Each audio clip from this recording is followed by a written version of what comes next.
नमस्कार, मैं Yogita Sharma, radio NGF 90.4 दिल से दिल तक में आप सभी के साथ एक बार फिर से आज हमारे साथ एक खास मुलाकात कार्यक्रम में हमारे साथ मौजूद हैं राहुल कौशिक जी, जो कि कंप्यूटर साइंस विभाग से हैं, और मैडम मोनिका गुप्ता जी, जो कि कंप्यूटर साइंस विभाग से हैं।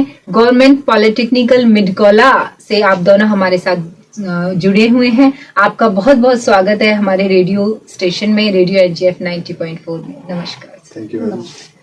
तो सर, आज हम बातचीत करने वाले हैं यूथ एंड टैलेंट को लेकर, क्योंकि आप गवर्नमेंट पॉलिटेक्निकल मिडकौला से हैं। यूथ, बहुत ज्यादा यूथ आपके साथ जुड़े हुए हैं, जिसमें क्योंकि एक यूथ होता है सर, किसी भी देश का भविष्य तय करता है और किसी भी देश का भविष्य बना सकता है, बिगाड़ सकता है, क्योंकि समाज में जो छवि का निर्धारण करता है वो एक यूथ करता है सर। और यूथ क्योंकि वो सोसाइटी के लिए काम करता है, और यूथ के अंदर एक ऊर्जावान एक जो क्षमता होती है, वो यूथ समाज में एक नया संदेश देता है। तो इसी को लेके, यूथ और टैलेंट को लेके हम आपसे बातचीत करते हैं। सर, पहला सवाल मैं आपसे जानना चाहती हूँ कि यूथ है, एक जो युवा होता है, वो आजकल शॉर्ट जो स्किल्स होती हैं, शॉर्ट टर्म कोर्सेज होते हैं, बहुत जल्दी, या फिर हम कह सकते हैं कि अमीर बनना चाहता है। तो इसको लेके यूथ को क्या क्या स्किल्स में इन्वॉल्व होना चाहिए, क्या क्या सर्टिफिकेशंस में इन्वॉल्व होना चाहिए, ताकि वो छोटा एक रास्ता अपना कर, क्योंकि आप एक सरकारी संस्थान से जुड़े हुए हैं जहाँ पे डिप्लोमा कोर्सेज भी कराए जाते हैं, क्या क्या चीजों में इन्वॉल्व होके अपने आप को सक्षम बना सकता है, और उसकी समय सीमा क्या होती है सर? योगिता जी, सबसे पहले तो मैं आपका धन्यवाद करना चाहता हूँ कि आपने हमें इस लायक समझा कि हम बच्चों को यहाँ से मैसेज दे सके। जी, सबसे पहले मैं ये बताना चाहता हूँ कि जब बच्चों को पढ़ाते हैं, जनरली हमारे इंस्टीट्यूट में जो 10वीं करके बच्चे आते हैं जी, जो 10th क्लास पास करके या +2 करके जो नॉन मेडिकल से आते हैं, वो डायरेक्टली सेकेंड ईयर में आते हैं। तो जो बच्चे 10वीं या 12वीं करके आ रहे हैं, तो उनके अंदर जो टैलेंट है या उनका जो मेंटल स्टेटस है, वो बिल्कुल फ्रेश है। बिल्कुल। तो उस दौरान अगर जो भी इंस्टीट्यूट है उन्हें जिस डायरेक्शन में प्ले करेगा, तो वो बच्चे उसी डायरेक्शन में मूव हो जाएंगे। लेकिन कुछ बच्चे क्या होते हैं, जनरली जैसे हमारा जो यूथ है, जो बच्चे हैं, उनके माइंडसेट ये है कि आजकल जैसे यूट्यूब पे शॉर्ट्स हैं या जो नई टेक्नोलॉजी इंस्टाग्राम है, जो सोशल नेटवर्किंग साइट्स हैं, उन पे जो बच्चे जो पब्लिश करके जो जल्दी अमीर बनने का सपना जो देख रहे हैं, मैं उसे थोड़ा गलत मानता हूँ। बिल्कुल। मैं ये चाहता हूँ कि बच्चों को जो गाइडलाइन देने ना, वो उनको ये बताना है कि आपका कोई भी रास्ता शॉर्ट नहीं है, मतलब कोई भी रास्ता छोटा नहीं होता अगर अचीवमेंट अच्छी चाहिए आपको। तो सबसे पहले मैं बच्चों को यही कहता हूँ कि आपको 1 साल 2 साल 3 साल अपनी पढ़ाई को, अपने जो करिकुलम एक्टिविटीज है, जो आप जिस पर्टिकुलर ब्रांच में आपने एडमिशन लिया है, उसको आप समझेंगे तब जब वो टेक्निकली या कोर लेवल पे अपने आप को डेवलप कर पाएंगे। आफ्टर सम जितना भी ये सब आप पढ़ेंगे, उसके बाद आपके अंदर एक अलग ही जो आपकी स्किल्स है, जो आपके अंदर छुपा हुआ टैलेंट है, उसको आप एक्सप्लोर कर सकते हैं। क्योंकि मैं मानता हूँ कि हर टैलेंट के साथ ना आपकी पढ़ाई जरूरी है।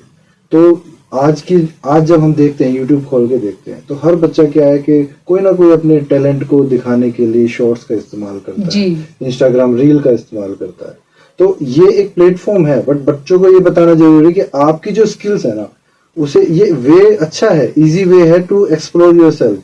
आप अपने आप के बारे में दूसरों को बता सकते हैं, और ये बहुत अच्छा माध्यम है कि किसी 10 नहीं, 50 नहीं, लाखों लोगों को आप एक छोटा सा शॉर्ट बनाया और उसके थ्रू अपने विचार रख सकते हैं। जैसे आपने बताया, बच्चों के अंदर स्पिरिचुअलिटी भी है, बिल्कुल ठीक है। इसके अलावा बच्चों के अंदर दूसरा टैलेंट है, सिंगिंग का टैलेंट है, ठीक है। ये सारे टैलेंट्स को आप किस तरह से शो कर सकते हैं, अपना शोकेस तैयार करके दूसरों को तक कैसे पहुंचा सकते हैं। ये डिजिटल टेक्नोलॉजी जो आई है हमारे, तो ये हमारे लिए बेनिफिशियल है, बट इसको गलत वे में यूज करना, ये हमें गाइड करना है कि भाई गलत वे में इसका यूज ना हो। बिल्कुल सर, बहुत अच्छा आपने बताया कि कोई भी रास्ता इतना आसान नहीं हो सकता सर, मेहनत से ही आपको मंजिल मिलती है, और यूथ को तो स्पेशली मेहनत करके ही आगे बढ़ना चाहिए, क्योंकि यूथ किसी भी देश का भविष्य है। वो पूरा टाइम लेगा आपका, ऐसा नहीं है कि आपने 1 महीने आपने ये शॉर्ट्स बनाए, डाल दिया, ठीक है। आपको पहले समझना पड़ेगा कि आपका जो माइंड है वो कितनी क्रिएटिविटी क्रिएट कर रहा है, कितना क्रिएटिव है, ठीक है। मेरी क्लास में बच्चे हैं, पढ़ भी रहे हैं, साथ साथ में वो वर्किंग भी है। वो अपने पर्टिकुलर सेशन में, जैसे एक एनिमेशन का काम करता है, एक बच्चा जो अपने इंस्टीट्यूट के टाइम के बाद शाम को एक फोटो स्टूडियो है, उस फोटो स्टूडियो के लिए वर्क करता है, बहुत अच्छा, एल्बम मेकिंग करता है। एक बच्चा है जो खुद लिखता है, राइटिंग स्किल बहुत अच्छी है उसकी, वो खुद गाने लिखता है या पोइट्री लिखता है और उसको फिर प्ले करता है। बिल्कुल। इसी तरह से एक पास आउट स्टूडेंट है हमारा जो रैप करता है, जो आज एक अच्छी कंपनी में वर्किंग है और साथ साथ अपने एल्बम्स भी निकाल रहा है। तो ऐसे बहुत सारे बच्चे हैं हमारे पास जो जिनके पास टैलेंट है, वो बाद में चोरी छुपे, कुछ के पेरेंट्स उनको अलाउ नहीं करते। बिल्कुल सर, बिल्कुल। तो ये चोरी छुपे करते हैं, लेकिन कई बार क्या होता है कि वो जो टैलेंट है उसको गलत तरीके से उसका इस्तेमाल होता है। तो मेरा मानना ये है कि यही उम्र वैसी होती है जिसके अंदर बच्चे का टैलेंट निखारा जा सकता है। उसको पहले समझना पड़ेगा और बच्चों को ये समझाना पड़ेगा कि आपको ये चीजें छुपाने की जरूरत नहीं, इसे इंस्टीट्यूट में या अपने घर में फैमिली मेंबर के साथ बताएंगे तो उसको हेल्प मिलेगी। और आपके इंस्टीट्यूट में भी जैसे मैंने देखा कि बच्चों के टैलेंट को निखारने के लिए बहुत सारी एक्टिविटीज परफॉर्म कराया जाए, अलग अलग क्लब्स हैं आपके। बिल्कुल, तो ये अच्छा है। नहीं सर, बहुत अच्छा। और आपने जिस तरह से उदाहरण दिए कि बच्चे अपने कॉलेज टाइम के बाद जाते हैं, कोई फोटो स्टूडियो में काम करता है, कोई कंटेंट राइटर का काम करता है, तो हम इसको एक रूप दे सकते हैं, अर्न व्हाइल यू लर्न। क्योंकि एक विद्यार्थी जीवन का बहुत अच्छा एक उदाहरण है कि जब हम लर्न करते हैं, कोई भी हम अध्ययन कार्य करते हैं, चाहे कॉलेज में है, कोई पॉलिटेक्निकल इंस्टीट्यूशन में, तो हम अर्न किस तरह से कर सकते हैं। तो इसके बारे में आपकी क्या राय है कि किस तरह से विद्यार्थी लर्न कर, क्योंकि ये उसकी प्रैक्टिकल स्किल्स को इम्प्रूव करता है, जो कि किसी भी यूथ के लिए उसके टैलेंट को निखारने के लिए अहम योगदान देता है। सर जी मैडम, होता क्या है कि हम अर्निंग को, जैसे बच्चों को हम बताएं कि भाई अर्न व्हाइल लर्न, जी हम सीख रहे हैं, जी ठीक है। अर्निंग का मतलब ये नहीं है कि वो कुछ अर्निंग मतलब फाइनेंशियल वे में कर रहे हैं। बिल्कुल बिल्कुल। अर्निंग का मतलब ये भी है कि आप अपने टाइम को किस तरह से यूटिलाइज कर रहे हैं। बिल्कुल। आपको जो 2 साल में मेहनत करनी थी, आपने उसको 1 साल में कर ली, ये भी आपकी एक अर्निंग है। बिल्कुल सर। ठीक है। आप सोसाइटी में जब जाके स्टेब्लिश होते हैं कहीं पे, तो वहां पे आपको जो रिस्पेक्ट मिलती है, जैसे हमारे पास क्लास के अंदर 50-60 स्टूडेंट्स हैं जी, तो आपके जो बेस्ट स्टूडेंट होते हैं वो 60 नहीं हो सकते, बिल्कुल, वो आपके 5 हो सकते हैं, 10 हो सकते हैं। तो वो उन बच्चों की, उन स्टूडेंट्स की अर्निंग है कि किसी टीचर या किसी प्रिंसिपल की नॉलेज में रहना, उसको हाईलाइट रहना कि ये बच्चा बेस्ट स्टूडेंट है। अगर आप हमसे पूछें कि इन 10 बच्चों में से कौन बच्चा सबसे अच्छा है, तो मैं पर्टिकुलर किसी 1 या 2 का नाम लूंगा। तो that is the earning of that student. तो ये अर्निंग भी हमारी मैटर करती है।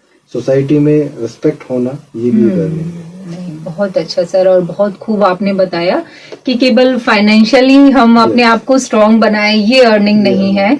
अपने समाज में रेस्पेक्ट एंड रिगार्ड पाना, अपने टाइम को, आपने बहुत अच्छा विद्यार्थी जीवन के लिए संदेश दिया कि किस तरह से हम समय का सदुपयोग करके, ये भी एक हमारी अर्निंग है विद्यार्थी जीवन की। और रेडियो एनजीएफ के जितने भी श्रोता इस वक्त आपको सुन रहे हैं, उनसे मेरा एक संदेश यही है कि समय का सदुपयोग करें। विद्यार्थी जीवन में तो खासकर हमें अपने टाइम को सदुपयोग में रखना चाहिए।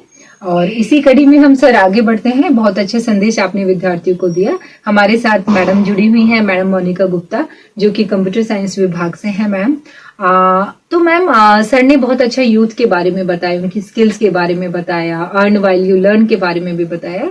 तो क्योंकि आज का जो यूथ है टेक्निकली अपने आप को स्ट्रांग बनाता है, चाहे ऐसा नहीं कि वो टेक्निकल कोर्सेज में है, ट्रेडिशनल कोर्सेज के स्टूडेंट्स भी अपने आप को टेक्निकली स्ट्रांग बनाना चाहते हैं। तो क्या क्या वो यूथ के लिए, विद्यार्थी जीवन के लिए क्या क्या स्किल्स होती हैं, क्या क्या तकनीकी स्किल्स हैं जिनसे विद्यार्थी अपने आप को अलग बना सकता है, अपने आप को रिच बना सकता है, अपनी स्किल्स को इम्प्रूव कर सकता है?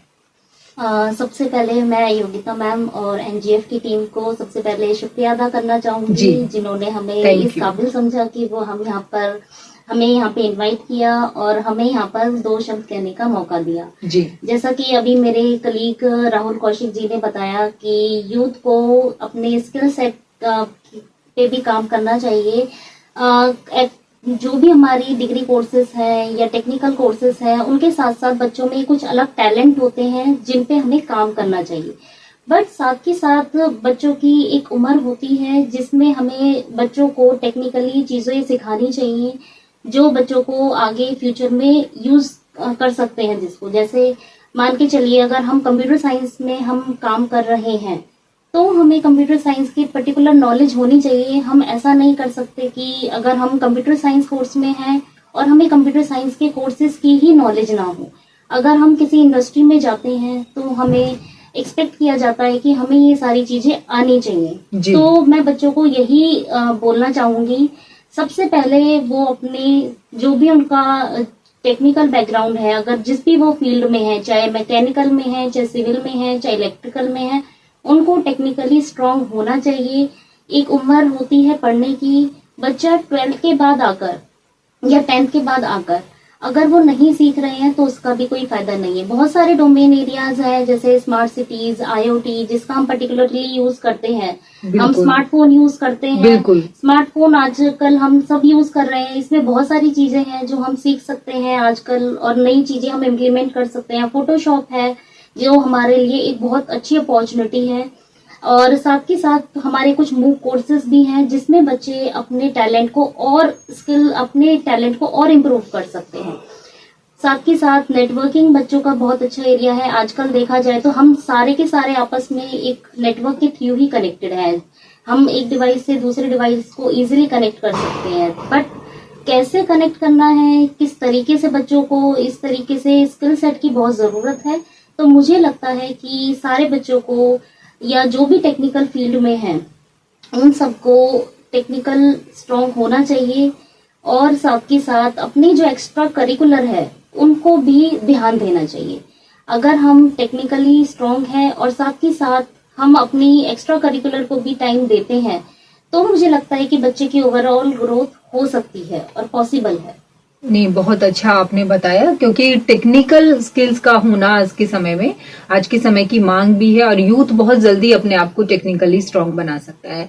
तो जैसा मैम आपने बताया कि केवल कंप्यूटर साइंस विभाग के विद्यार्थी ही नहीं, मैकेनिकल इंजीनियरिंग है, सिविल इंजीनियरिंग है, इलेक्ट्रॉनिक एंड कम्युनिकेशन इंजीनियरिंग है, सभी विद्यार्थी अपने आप को स्किल के साथ जोड़ सकते हैं। तो यूथ किस तरह से, आज का जो युवा आपने बताया कि 10th के बाद भी हम जुड़ सकते हैं, 12th के बाद भी हम जुड़ सकते हैं, और आपका जो ब्रांच है, विभाग है, चाहे वो मैकेनिकल इंजीनियरिंग है, तो किस तरह से अपने आप को कनेक्ट कर सकता है? क्या कोई स्पेशल कोर्सेज हैं, क्या स्पेशल स्किल्स हैं जिनको यूथ इन्वॉल्व होकर जिनमें अपने आप को जोड़ सकता है? मुझे लगता है कि बच्चों का अपना एक पर्टिकुलर एरिया ऑफ इंटरेस्ट होता है जी। अगर बच्चे 12th के बाद अगर चूज करते हैं कि हमें टेक्निकल एजुकेशन की तरफ मूव करना है तो उनके पास बहुत सारे ऑप्शंस है। लाइक बच्चे डिप्लोमा कोर्सेज ज्वाइन कर सकते हैं, कुछ भी सर्टिफिकेशन कोर्स ज्वाइन कर सकते हैं। आजकल बहुत सारे गवर्नमेंट स्कीम्स के थ्रू बहुत सारे टेक्निकल कोर्सेज हेट्रॉन वगैरह प्रोवाइड किए जाते हैं, या फिर कुछ सर्टिफिकेशन कोर्स 1 ईयर या 2 ईयर, वो सारे के सारे कोर्सेज हैं। बच्चे बहुत फैशन डिजाइनिंग की तरफ भी बहुत ज्यादा झुकाव है बच्चों का, तो वो भी एक नई एजुकेशन का पार्ट है। देखा जाए अगर बच्चे 12th के बाद अगर जाते हैं तो उनके पास और ऑप्शन ज्यादा एक्सप्लोर हो जाते हैं। बच्चे अगर चाहे तो अगर आर्ट बैकग्राउंड से है तो वो UPSC वगैरह के लिए भी प्रिपेयर कर सकते हैं, डिग्री कोर्सेज के लिए भी प्रिपेयर कर सकते हैं। अगर बच्चा कॉमर्स बैकग्राउंड से है तो BCom या जो भी हमारे पास कोर्सेज हैं, ये सारे कोर्सेज भी काफी सारे अवेलेबल हैं। मैनेजमेंट के कोर्सेज काफी सारे अवेलेबल हैं। साइंसेस में बहुत सारे कोर्सेज हैं, BCA है, BTech है, बहुत सारे कोर्सेज।